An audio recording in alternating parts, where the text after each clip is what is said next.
What's up everyone and welcome back to the MMA Zone. Today, let's get started with Dana White reveals huge UFC fights. On Tuesday afternoon, Dana White went live to announce some big fights. And before we continue, make sure to leave a like on the video to help support the channel. On the UFC 320 card, Magomed Ankalaev and Alex Pereira will collide in a highly anticipated main event, while Merab Dvalishvili and Corey Sandhagen collide in the co-main event.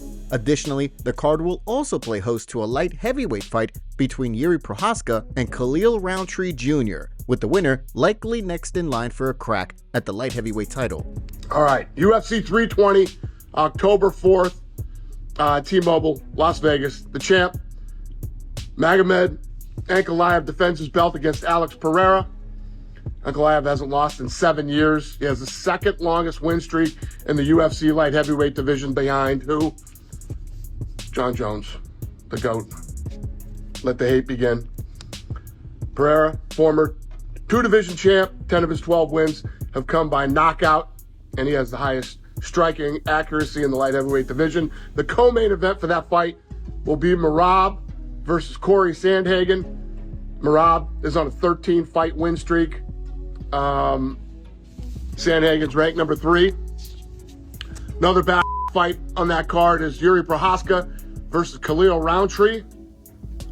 I don't need to say anything else. For those of you that know, you know.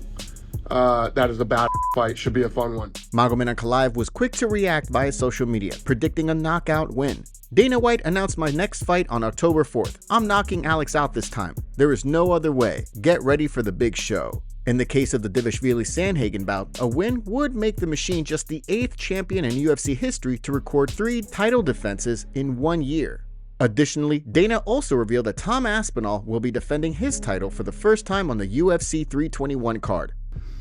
All right, now, UFC 321, October 25th, Etihad Arena in Abu Dhabi. Tom Aspinall will face Ciryl Gane.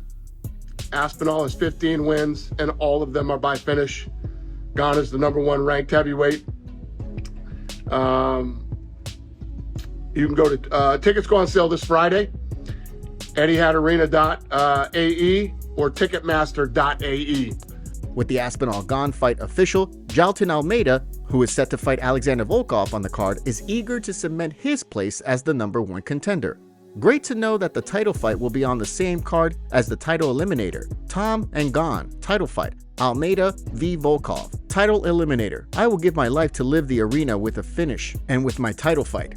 Given that the card is set to take place in Abu Dhabi, Mike Bond noted that it'll be interesting to see how big of a pay-per-view draw Aspinall actually is, and whether the champion can do big numbers on pay-per-view despite the fight taking place midday in the US. Tom Aspinall reacted to the news of his fight being announced with Gane. Tom said the following during the video. Finally, we're back after over a year hiatus. Me and Ciryl finally signed on the dotted line. This is the 4th time we've been matched up together. He turned down the fight early on before we were both in the rankings. After that, he fought Spivak. I said in a post-fight interview after I beat Topuria, I'm going to go to Paris. I'm going to be sat front row for Ciryl Gane against Sergey Spivak. I'm going to beat the winner, and then I'm going to beat John Jones. I went to Paris.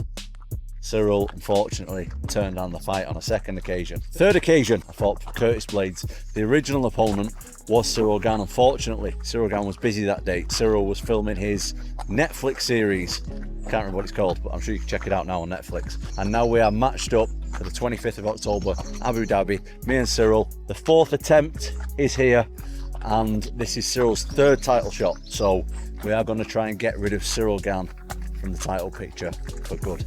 Gane also reacted to the announcement on social media by saying, "Now it's time, let's go get it." Who do you think will win between Tom Aspinall and Ciryl Gane? Let us know in the comments. Justin Gaethje talks about fighting for the belt after UFC 318. In the wake of Ilia Topuria's big win over Charles Oliveira, there's been no real indication as to who Topuria will fight for his first title defense at 155. In recent weeks, Paddy, Arman, and Justin Gaethje have been trying to make their case for the fight. Now, with UFC 318 in the books, Max Holloway is also in the picture for the next title fight. Well, during an interview with ESPN's Brett Okamoto this week, Justin Gaethje explained that he believes either himself, Arman Tsarukyan, or Max Holloway will get this opportunity, but he's confident that he is next for the title.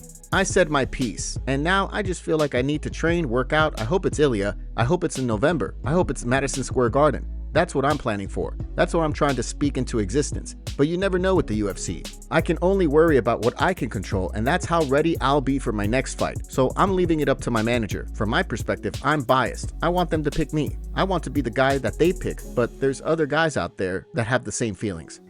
As Gaethje went on to indicate, in an ideal world, he would fight Ilia Topuria before the end of the year, fight Max Holloway at the White House, and then retire. I beat Topuria this year, defended against Holloway on the White House lawn, and retire with the BMF and the championship title. In addition, Justin also squashed rumors of a title eliminator with Paddy Pimblett. Absolutely not. If that's the route they want me to take, I don't believe they need me anymore. And then Justin went on to say that the UFC is using him if they book the matchup between him and Paddy. If they want me to take that route to fight Paddy, then I don't believe they need me anymore. The champion was calling me to fight. They vacated the belt and gave the fight to a guy who was 2-2. So if their algorithm and math tell them to use me until I get beat, then I have to reevaluate what I'm doing here. Given that Dana White brushed off reports of Gaethje's title fight or bust ultimatum, and Max Holloway being eager to run things back with Topuria, it'll be interesting to see what's next for the highlight. This morning, Ilia Topuria was featured in a live stream with the Nelk Boys, and he talked about who he would like to fight next. Topuria said his next opponent will be either Justin Gaethje or Paddy Pimblett. I think that they are going to try to push for Justin, this is what I think, or maybe Paddy. There's not even conversation about Arman. It looks like there's absolutely no mention of Arman Tsarukyan, which is surprising. Then, later on, Ilia Topuria went off on Arman for pulling out of the Islam fight due to injury. First of all, who gives a about him? It's kind of weird, dude. But if you pull out a day before, you gotta fight someone else. Like I was at that fight too, and I was so pumped for that fight. And then the day before, he pulled out, and everyone's like, bro. And for no reason. Yeah. For no reason. If you really have a serious reason, I don't know, something that, how could it happen, but you break your hand, you like, I don't know, something like that. I would go even like that inside the octagon. Khabib talks about UFC rule change. Although rule changes in MMA are incredibly rare, if Khabib Nurmagomedov had his way, he would do away with rounds. During his aforementioned sit-down with Adam Zubarayev, the Hall of Famer explained that if he were the UFC president for a day, he would make non-title fights one 15-minute round, and title fights one 25-minute round. Like, you step into the octagon, regular fights are 15 minutes, title fights are 25, right? I'd say no rounds at all. I always wondered, what's the point of rounds? What's the point of it all? It's all for entertainment. They pause for ads and all of that. I get it, it's for business, but if we're talking sport, I'd get rid of rounds. No rounds at all. They just step in, that's it. There should be rules, no strikes to the back of the head, no groin strikes, that sort of thing. But yeah, I'd still get rid of rounds. The MMA community was quick to react. Cub Swanson reacted by saying, I agree. Another member said, fire Dana and let Khabib take over. Khabib is speaking facts. I wish a promotion would do this. It will alter the fight game tremendously. Others, however, are not in favor. This would ruin the UFC. Fighters like him would take someone down in the first minute and hold them on the ground for 15 minutes straight. People don't like to watch that, regardless of its effectiveness. Another added, sports-wise, yes, but entertainment-wise, it would be boring. They need time to recover between rounds. Another wrote, 15 minutes of uninterrupted hugging. Others played devil's advocate. This works great if every fight gets finished. If the fight goes to the judges' scorecards, then it would be very difficult to judge a fight like this with so many sways and momentum. Listening to corner work in between rounds is a great part of the sports. Fighters come out adjusted, fired up, and motivated. Also, enjoy listening to coaches who know as one fan pointed out, they used to have that. Was awful as a product to watch. Fighters get gassed and nothing happens. It would be quite a boring product. Despite all the talk, the odds of rounds getting removed from the unified rules of MMA are pretty much non-existent. UFC updates. Heading into this weekend's card in Abu Dhabi, let's take a look at today's UFC updates, starting with a new addition to the Noche UFC card on September 13th. According to Marcel Dorf, Jose Daniel Medina will collide with Dusko Todorovic as he looks to snap a two-fight skid that's seen him go winless inside the octagon. On the flip side, Todorovic will be looking to snap a losing streak of his own that's seen him lose 3 straight since 2022. Next up, the Jonata Denise versus Mario Pinto fight, which we reported on back on July 16th, has been confirmed for the UFC Rio de Janeiro card on October 11th, following an initial report by MMA Fighting. The following week, when the UFC hits Vancouver, Danny Barlow will collide with Jordan Santos in a middleweight bout that will see Barlow look to bounce back from a first-round loss to Sam Patterson. On the flip side, Santos will be looking to pick up his first win inside the octagon after a loss in his debut back in March. And last but not least, following a win this past weekend, Patrício Pitbull has made his splash on the UFC's featherweight rankings. On Tuesday, Pitbull reacted to the news via social media, writing, "Now I'm officially on the UFC rankings and I'm ready to climb it higher right away. Anyone, anytime. Short notice, long notice, it doesn't matter. I can fight today and every featherweight on the roster can get it, especially the ones ranked higher than me. Let's go." Pitbull's win landed him at number 11 on the featherweight rankings, just behind Gene Silva and just ahead of Steve Garcia. Dana White provides update on Islam Makhachev versus Jack Della Maddalena. While Dana White's big announcement on Tuesday included 3 title fights between the UFC 320 and 321 cards, the welterweight title fight between Islam Makhachev and Jack Della Maddalena was not included. During the live stream, White was asked about the fight, and from the sounds of things, he'll be dropping some news soon. Islam, yeah, we're working on Islam. We'll have some Islam news soon.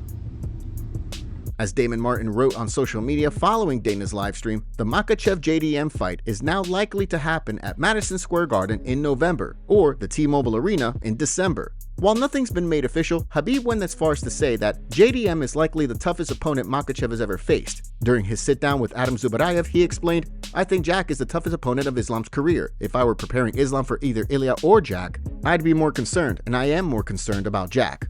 From the sounds of things, it's only a matter of time before the fight is made official. Khabib breaks down Khamzat Chimaev versus Dricus du Plessis. With less than a month to go until UFC 319 in Chicago, the MMA community is eagerly awaiting the middleweight title fight between Dricus du Plessis and Khamzat Chimaev. Ahead of the fight, Khabib Nurmagomedov broke down the fight while speaking with Adam Zubarayev, indicating that Chimaev's path to victory may not require him to rely exclusively on his wrestling like many fans believe. Dricus is an interesting opponent. He's very tough. He's gonna scrap. He's not very accurate but throws a lot. He's always throwing hands and legs constantly. He throws a ton of volume and doesn't stand still. I personally would advise Khamzat to strike with him. If you put them in straight boxing, Khamzat is better. You can try to force things early in the first 2 rounds, but if you don't finish him, you'll burn a lot of energy. Khamzat hasn't been in a championship round. On the other hand, that guy Dricus, he's got real experience. Despite Dana White announcing several big fights on Tuesday, so far, the promotion has not announced the co-main event for the UFC 319 card. Ben Askren provides positive update on health. After undergoing a double lung transplant less than a month ago, Ben Askren is officially on his way home. On Tuesday, Askren shared another update with fans, revealing that while he's still learning how to walk again, he's in good spirits and off to continue his recovery at home. What's up, guys? Day 59. I'm out. With my beautiful wife, supportive. Man, that was a long journey, and it's not over because I still can't really walk. Gotta reteach myself to do that, among many other things. I guess I can make light of it because it was me, and I don't really remember it. But Amy, how close was I to? Too close a few times. Oh man, I remember. I don't remember 35 days of this journey. But the last, I think surgery was 24, 25 days ago. It was hard. It was hard. And I said this already in one of the videos, but the support you guys gave me, whether it was sending a GoFundMe, whether it was helping my kids and wife get through it. I had friends come from all over the country to just hang out for a couple days. It meant so much. It was so great to just have all the support and all the love. And hopefully I'm not in this situation again for a really, really, really long time. I plan on living a while. So thank you guys again. All the positive support, all the comments online, everything means so much. Love you guys. As Askren continues his recovery, it's clear that he has the support of both the MMA community and the wrestling community behind him. Ilia Topuria goes off on Max Holloway for BMF belt. Ilia Topuria went off on Max Holloway, claiming that he can't be the BMF if he got knocked out in the past. Ilia also called out Max for running away in the first 10 seconds when he pointed to the ground during their fight. This is what Ilia Topuria had to say during a live stream with the Nelk Boys this morning. How about, I guess now, I think Max Holloway said he was like, he doesn't like how you're walking around with the BMF belt and stuff. That's not my problem. I just knocked him out. Yeah, I guess they're saying that's an option for a rematch too. I don't agree with that. Like, you just knocked him out. I just knocked him out. Yeah. Like, how you can still being the BMF if I knock you out? I just told you, I pointed to the ground in the first 10 seconds. You run away. Then I caught you anyways. Then I put you to sleep. And you're still the BMF? How's that? Do you agree with Ilia and think that Max shouldn't be the BMF if he was just knocked out by Ilia? If they had a rematch at 155, who do you think would win? Let us know in the comments below. We have a favor to ask. Help us reach 200,000 subscribers on MMA Zone by subscribing and turning on notifications for daily MMA content. Seriously, we rarely miss a day.